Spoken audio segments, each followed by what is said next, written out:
Bismillahi walhamdulillah. Assalamualaikum warahmatullahi wabarakatuh.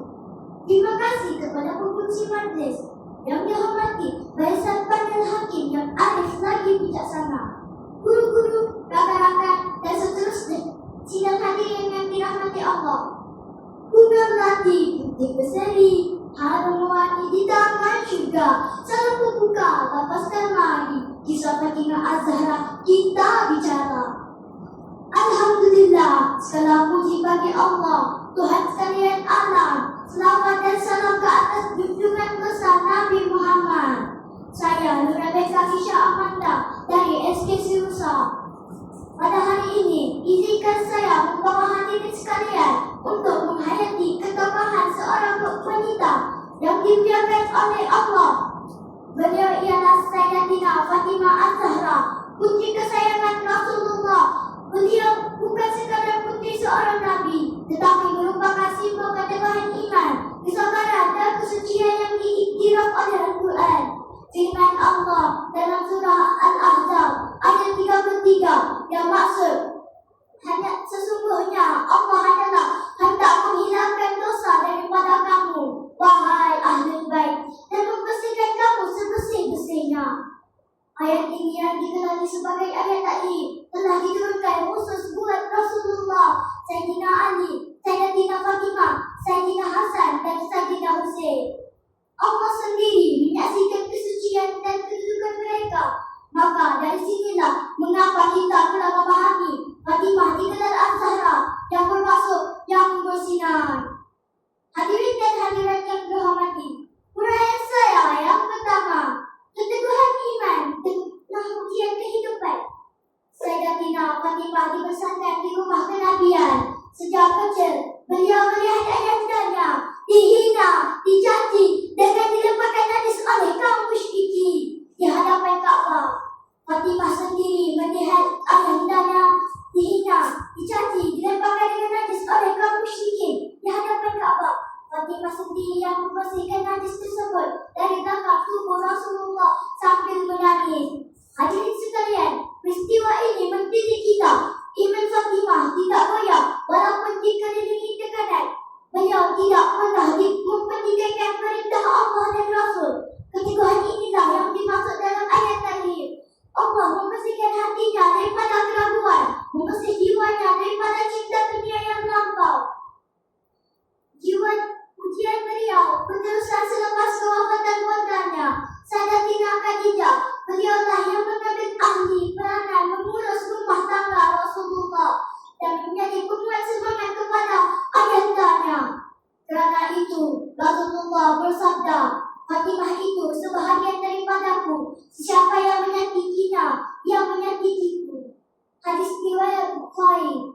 Seterusnya, yang kedua, kesederhanaan dalam kemuliaan. Walaupun beliau merupakan putri pemimpin umat Islam, kehidupan Sayyidatina Fatimah amat sederhana. Setelah berkahwin dengan Sayyidina Ali, kehidupan mereka serba kekurangan.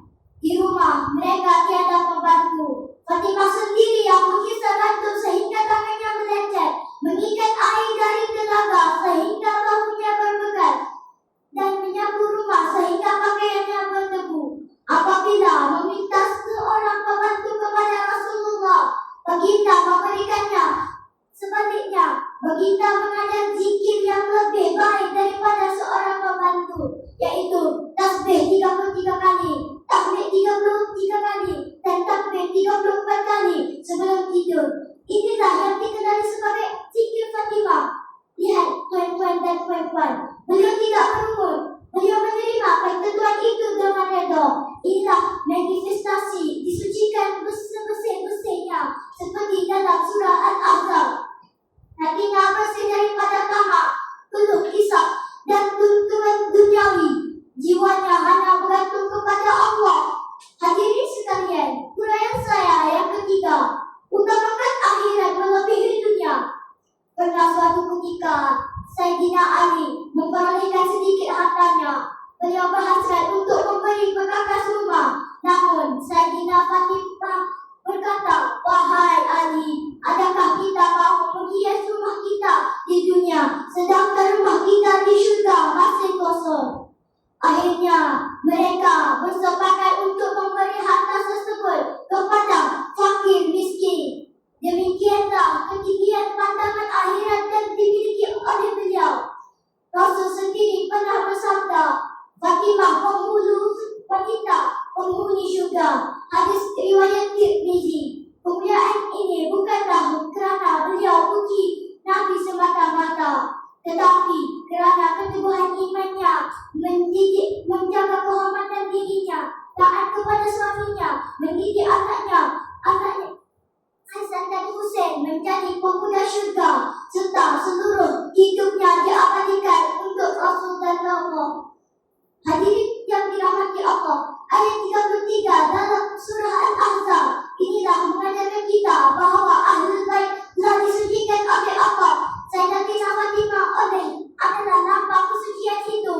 Maka pengajaran inilah kita dapat dari kisah ialah yang pertama, kita mestilah teguh dalam pujian seperti Fatimah yang tabah sejak kecil. Kita juga mesti teguh ketika diuji dengan kesusahan, penghinaan atau kehilangan.